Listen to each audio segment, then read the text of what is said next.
All right, what's good, everybody? Welcome back to the Royally Unapologetic Podcast. We are talking all about building brands that make people pleasers clutch their pearls and dream clients say, oh, hell yes, take my money. Let's get into it. So, one of the things that I see so often, especially with women who are in scaling season, is that they will often have what I call a split audience, which is basically where one part of their target audience is either newer in the journey, newer in business, whatever it is, they're on the newer side. And then their other part of their target audience is so much further along in business or whatever journey it is that you serve. So sometimes you have like newer business owners, and then you have business owners who are at multi 6 figures, 7 figures, 8 figures, maybe even 9 figures. And I also have a split audience. So today I'm going to be sharing with you some of the ways that I am navigating my marketing with a split audience. So before we dive into how I'm handling this in my own marketing and how I suggest this to some of my clients who also have split audiences, I want to quick talk about where this comes from and why it happens. So one of the most common origins I see for this is the fact that when you start a business, you often go into it not feeling super adequate to serve these higher caliber clients. So you end up serving so many newer business owners because that's where you're comfortable. Or you just have a heart for those newer business owners because you know how hard it is to start a business. And then as you gradually work up to that higher caliber client, you gradually build all of these really juicy resources that you had for this younger audience. And now they're not fit for this higher target audience. So then you have all these resources that you can use to not only help the newer business owners or the newer people in the journey, but also you can use that to scale your income. And so that's where I see a lot of people landing when they're in the scaling season. They have all these beautiful resources that they want to use to help these people and scale their income, but they have these drastically different audiences. So, a lot of coaches or some coaches will tell you to just alternate what you're marketing on your Instagram, in your stories, what have you. And that's fine. I think that can work sometimes. And marketing cycles are also a thing that's recommended a lot, and that can work really well. I use marketing cycles and I will continue to use them. I think they're really effective. But if you are alternating what services that you are marketing, it can often get really confusing really quickly for your audience, especially if you have drastically different audiences. And obviously, confusion does not lead to sales. So that's something that if you are going to try to alternate your services and what you're marketing, you want to be really aware of and just be mindful of. So, for me personally, there are two primary ways that I like to handle marketing to that split audience. And which one you want to use ultimately comes down to your offer structure and how your audience works. So, if you have audiences that are kind of in the same playing field, they're in the same niche, maybe they have a difference in income or where they are in the journey, but they have the same character, the same interests, the same motivations, movements, that sort of thing, and your offer structure is set up to move people from one offer into the next in a sequence as they grow in whatever journey it is that you serve, whatever transformation it is that you serve, typically within like 1 to 3 years, I would recommend what I call secondary selling. Another way that I phrase this is sell the top shelf shit. And basically, what you want to do is you want to sell your juiciest offer, the one that encompasses the big, beautiful transformation that most people want, and then insert a downsell.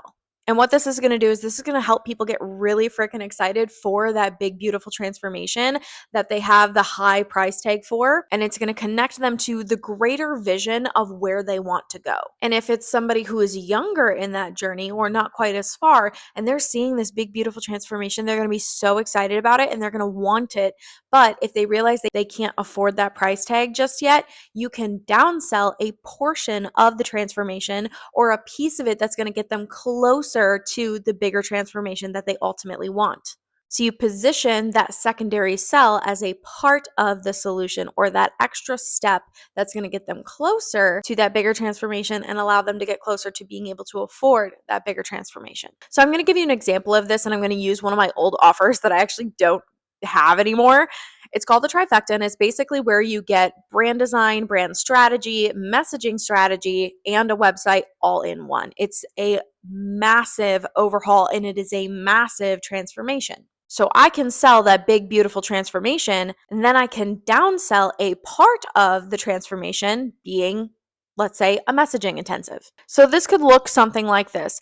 Get the brand that magnetizes dream clients, the messaging that has them smashing the I'm in button like their life depends on it, and a website that sells on autopilot. Boom, drop the link. And then on the next slide, you could be like, oh, not quite ready yet? No biggie. Let's get you a messaging intensive so that, we love a so that statement, your marketing gets so juicy that your inbox is flooding with so many dream clients, responding to emails becomes nearly a full-time job. We're getting them excited about the big, beautiful transformation that they ultimately want, but if they can't have that yet because of the price tag or because of the commitment or something else, they still get a piece of something. They still get a step in that process. So the viewer wants the trifecta. They want the whole pie, but if they can't afford the whole pie, they still get a slice that's delicious and beautiful.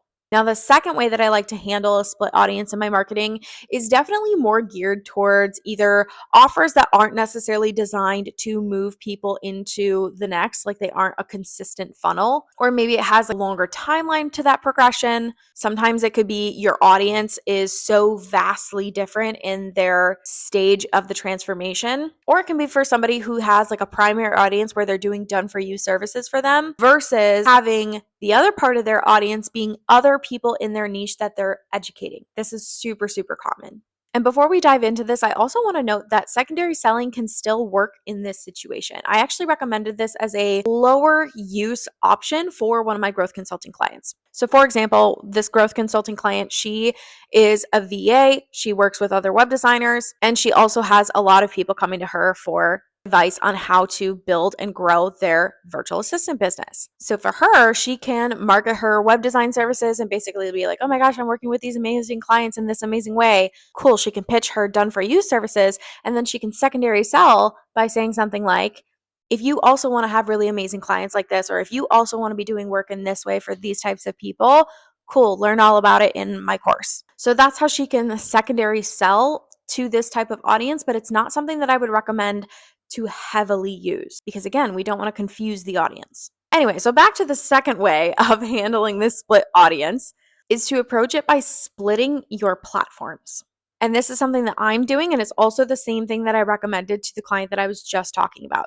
And this is basically where you dedicate an entire platform strictly to one audience and another platform to a completely different audience. And that allows you to really easily market to each independent audience and market different things. So again, going back to that client, that growth consulting client of mine, she's a VA. She works with other brand and web designers, such as myself, for those done for you services.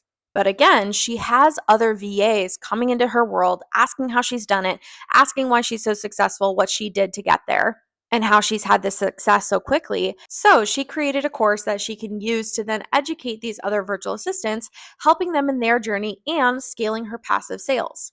If she was going to do that on the same platforms and try to speak to everyone on every single platform, it was going to get really messy, really fast. It would lead to confusion with her audience and ultimately a decrease in her sales because people wouldn't know which one she's actually for. And on top of that, one of the things that we looked into was what each audience uses each platform for. A lot of newer business owners hang out on TikTok for the education side of it, which means that it's a hot spot for her course. TikTok can be really great for other audiences, but given the audience that we're trying to attract for each independent service, we settled on TikTok being the greatest place for her to market her course. With that said, we ended up splitting her audience. Pinterest and Instagram are primarily used to market her done for you services, and then TikTok is primarily used to market her course. However, like I said before, she can secondary sell both things on both platforms. So she's integrating both, but her main approach is the split platform approach. And for me, it's showing up in a very similar way. I have my done for you web design and growth consulting services for the multi six-figure and above service providers on Instagram, LinkedIn, YouTube, and this podcast. And my TikTok, which I've been neglecting for forever, is now going to be used primarily for the newer business owners who want that radically authentic business that's backed by effective brand strategy and high converting marketing. And my Pinterest is split between the two. The way I market to each audience is completely different. The spans of growth between the two audiences is very different. The services for each is pretty different. And the timeline to go from an entry point all the way to my highest ticket services is quite long. The type of person for each container is completely different. Their thought patterns are different. Their investment level is different. Their movements are different. The things that they need in order to say yes are also different because they're at these different stages in confidence, income, and business. And on top of that, some of the people who are fit for the lower ticket, high voltage container are also in my same industry, which means that if they get into high voltage, yes, they're going to be served really freaking well. However, they are not going to move into my future containers. I'm more than likely not going to do web design for another web designer. I'm not going to do brand strategy for another brand strategist. More than likely. It's not unheard of, but it's not something that I should rely on for my funnels. So for me, the split platform approach makes the most sense for this season of business. And as I evolve and grow, my platforms, my approach to my marketing, my audience is also going to evolve and grow. So I'm interested to know, do you have a split audience? And if so, which of these two approaches are you going to use? DM me on Instagram and let me know because I'm hella curious. And as always, if you liked this episode, please rate and review the show, share it with a business bestie, or share your key takeaways on Instagram. Tag me. I love hearing back from you guys. I want this to be the best thing ever for you. I want this to be so insightful. And if you have any questions or anything that you would love for me to talk about on this podcast, shoot me a DM. I am all ears. Again, this podcast is for you, and I want you to get the most out of it. So always shoot me a DM and let me know what you want to hear about next. Anyways, thank you guys so much for listening, and I will see you in the next one.